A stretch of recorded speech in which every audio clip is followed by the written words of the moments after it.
My phone buzzed just past midnight. 12 missed calls, all from my mother, the same woman who hadn't spoken to me in 3 years, not since the trial, not since she screamed, "You stole from your own blood, how could you?" Not since she looked at my brother and said, "At least we still have one good son left." Now she was crying on voicemail. Slurred words, panic under the surface. "It's your brother. Please, please call us back." I didn't. I stared out my apartment window, streetlights flickering below, the silence thick as betrayal. I knew that tone, that desperation. Karma doesn't knock, it kicks the door in. It was a family business, small, proud, inherited, and it was thriving until someone emptied the reserve account. $84,000, gone. A clean digital trail, logged from my admin credentials. My brother, tears already forming, said he had to report it, said he couldn't cover for me anymore. Said, "I hope the truth comes out, man." He said it like he meant it.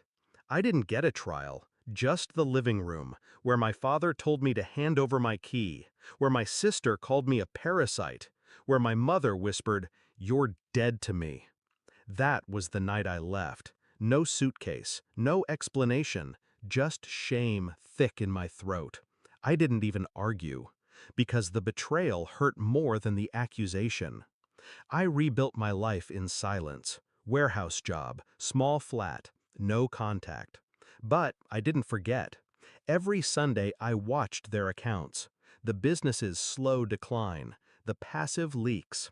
Every few months, another unexplained expense. More losses. Then a name started repeating in the logs. GA Holdings. A fake vendor, registered offshore, minimal paper trail.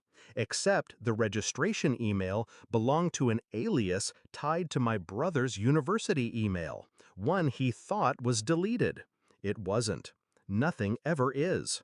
So I followed it. Bank transfers, shell companies. He'd been bleeding the company for years. I'd just been the convenient exit wound. I gathered the proof methodically, laid it out in files, one for me, one for the authorities, one for the family. I never mailed it, not yet. The truth is only a weapon when the timing is right. The night they called, I finally answered. My sister's voice cracked. "He's under investigation, fraud, wire transfers. They froze everything." I didn't interrupt. We didn't know. He said it was you. All of it." I let the silence hang, let her choke on the echo of her own certainty.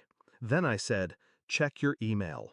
In it, screenshots, receipts, signed approvals with his forged signature over mine. And the final image, his confession email to GA Holdings, bragging that they'd all believe him first. She didn't speak after that, just breathing, like someone trying not to drown. I didn't need to say, "I told you so." The silence did it for me.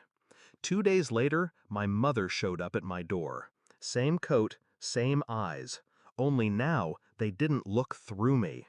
She tried to hug me. I didn't move. "I was wrong," she whispered. "Everything's falling apart. We need you." I looked past her, at the rain pooling in the street, at the cab still waiting for her at the curb. "Why now?" She trembled. "Because you were always the one who held us together." I finally met her eyes. "No, I was the one you all held down." I handed her a single envelope. Inside, everything they needed to keep the company alive. Not him, just them. "This gets you out of the hole." Once. She opened her mouth, but I closed the door before she could say thank you. I didn't do it for forgiveness. I didn't want apologies.